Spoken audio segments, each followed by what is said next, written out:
PomoCup, c'est le seul et unique capteur dédié spécifiquement au ski de randonnée. Il donne aux utilisateurs les informations dont ils ont besoin pour ce sport, à savoir la pente, la longueur de foulée, la glisse, le temps qu'ils passent dans chaque transition, dans les conversions. Voilà, toutes ces données qui sont essentielles pour pouvoir progresser en ski de randonnée. GateUp, c'est une spin-off de l'EPFL qui développe des capteurs pour la mesure du mouvement, que ce soit dans la santé, le sport ou le tracking. On s'appuie sur la technologie des accéléromètres et gyroscopes, bien connus, mais surtout, on utilise des algorithmes qu'on a développés nous-mêmes qui permettent d'obtenir une meilleure précision que les systèmes existants.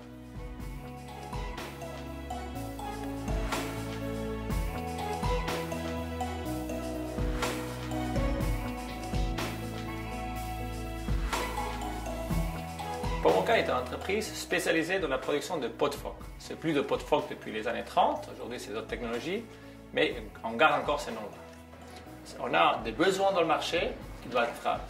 On a cherché des solutions à travers des technologies. L'exemple, c'est GateUp qui vient avec une technologie qui nous permet à nous d'avoir des mesures de performance qu'on ne peut pas avoir avant pour évoluer notre sport. Leverage technologique de PomoCup a deux axes. Un axe est basé sur les produits, où on essaie d'améliorer leur performance. Dans ce cas-là, on a un CTI avec la PFL où on étudie de nouvelles colles qui nous permettent des meilleures performances des produits. De l'autre côté, on a toute la partie connectivité et données qui sont très importantes pour pouvoir donner des expériences à l'utilisateur et aussi pour nous pour améliorer nos produits. Dans ce sport, pour moi, il y a deux nouvelles dimensions qui rentrent en compte. L'un, c'est l'accès au grand public avec des produits de plus en plus faciles, mais de l'autre côté aussi la compétition qui prend de plus en plus d'importance et qui bientôt sera olympique, où là, on a besoin de données et des performances. Alors, on s'est appuyé sur un certain nombre de projets de recherche pour pouvoir développer notre capteur. À la fois une validation scientifique et technique au laboratoire du professeur Amignan à l'EPFL, et une validation plus terrain sur la physiologie et l'altitude avec le professeur Ben Kaiser à l'UNIL.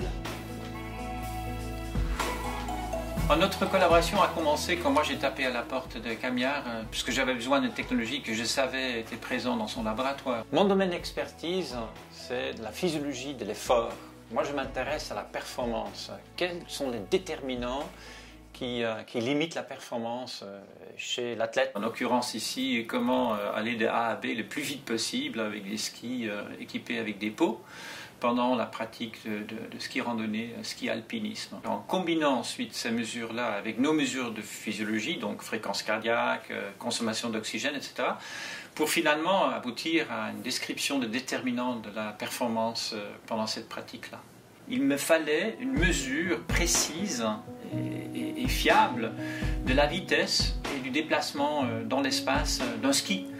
Donc en montée, il fallait savoir où se trouve le ski à tout moment et puis de connaître ensuite finalement le mouvement du skieur quand il monte sur une montagne avec les pots sous le ski. Et je dirais que ce qui était intéressant dans le projet Cross Country, aussi dans le projet Mountaineering, c'était qu'on avait pris pas mal d'idées de notre activité dans le domaine d'analyse de la marche.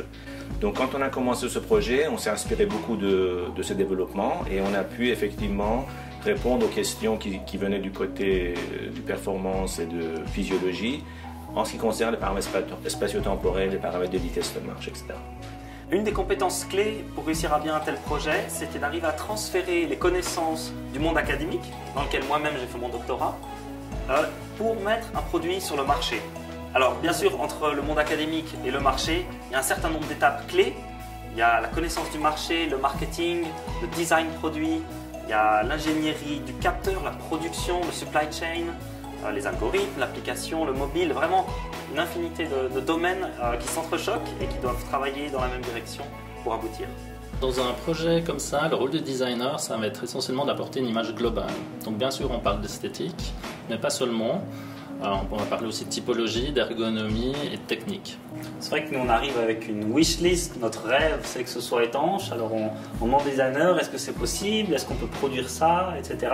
Et puis là peut-être que la particularité de ce projet c'est qu'il n'existe pas de boîtier qu'on met sur des skis, on n'a pas de référence, donc il faut créer une nouvelle typologie. Je pense qu'on est très complémentaires, parce que d'un côté, nous on ne s'y connaît pas du tout dans la technologie, on est marque en fait de pots de phoque, donc c'est un produit industriel classique. Donc il y a tout encore métier de GateUp que nous on est absolument novices. Par contre, nous aussi, on a tout le côté connaissance du marché, réseau de distribution, tout ce qu'on appelle aujourd'hui User Experience, User Benefit. Je pense que là, on se complémente vraiment très bien. Nous, on est une entreprise purement technologique, spin-off de l'EPFL. Donc des ingénieurs avec des capteurs qui marchent bien. Mais pour atteindre le grand public, il faut les marques, il faut la distribution.